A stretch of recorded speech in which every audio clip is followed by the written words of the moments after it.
While economists have warned that the strike could batter our already struggling economy even more, let's bring in economist Professor Bonke Dumisa for more on this. Thank you so much for your time, Prof. We do appreciate it. I'm sure you listened to PSA President speaking about how they will not back down and they will intensify their efforts to get what they want, and that's 10%. But if you look at National Treasury's response to the PSA, they're basically saying they need to work within the available fiscal resources that they have, and government has told us time and time again they do not have money. Yes, it is.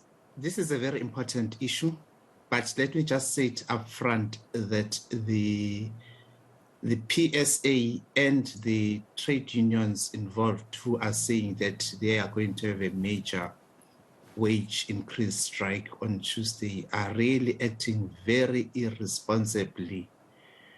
Let me give the facts, because South Africans are sometimes trapped in this culture of victimhood. As things stand here in South Africa, the public service has a budget of 660 billion rands for this financial year. The revenue budget for this year is at 1.2 trillion, and the expenditure budget for this year is at 1.5 trillion rands. Which means that the 1.2 million public servants, so that forms less than 10% of the South African public, consume over 33% of the South African expenditure. Sure. When the National Treasury says that this is unsustainable and unaffordable, we're not talking about weights here as my colleague, because Dr. Mlaudzi is actually my colleague in another capacity, as he says that they've heard this song many a times. It is very unfortunate. We're talking about issues of life and death as it is now. Before I came on air, one very serious and a very activist in another capacity was asking me, why should government keep on borrowing money from outside? Because we are already struggling. With the ESCOM thing happening all the time, there is money required to try and resolve the thing.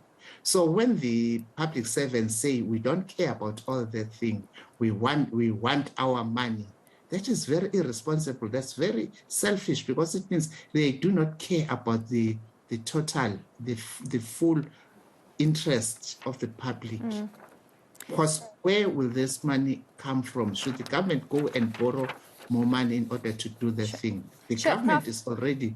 Yes, I'm so sorry to interject, but I want to ask you about the argument that the PSA is making, that there is money, but government has looted the money and has not used funds appropriately, and this is why workers are not able to get the increase. Also at the back of the fact that the PSA is saying public servants have not received a wage increase for the past 3 years. I'm actually responding to that thing. You know that the public servants in South Africa throughout the 2.5 years of COVID-19, when many private sector workers lost their jobs or some were asked to take pay cuts, etc., the public servants in South Africa were not affected at all. They were paid in full, including their bonuses during that period.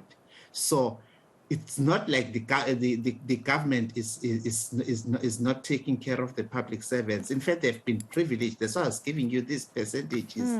So I don't work for the government. I'm not one of their spin doctors, but I look at facts, and that's why I gave those particular statistics. And I'd like South Africans to think about this thing, because it is unfair. Because whenever the public servants say that they are going on strike, who are the people then who are being held to ransom there? It is us, the ordinary citizens of South Africa. The whole issue about the rising cost of living is not a uniquely South African thing. The inflation rate in the UK is at over 9.9%. The inflation rate in the European Union is at over 10%. The inflation rate in the US is at over 8.2%. The inflation rate in South Africa is at 7.5%, which is far higher than the target inflation rate range of the South African Reserve Bank at 3 to 6%. So let us really all learn to tighten our belts and adjust in order to accommodate the South African issue. I am not going to dispute what Dr. Lifuno Mulaudzi is saying about some of the financial inefficiencies within government. Those must be attended to, but you do not budget on what you could have had. You budget on the money that you have. So the argument is coming up with, whilst I hear it, this is a very inappropriate platform to raise that one. There is no money in South Africa. So when they say that they don't care about what is, why is it that the US public service workers are not doing this thing, or in the European Union or in the United Kingdom? Let us learn to be you used a very appropriate word about working within the fiscal resources that you have. With the statement that came from Standard & Poor's yesterday on dealing with the rating of South Africa, they said South Africa is one country which has got fiscal discipline.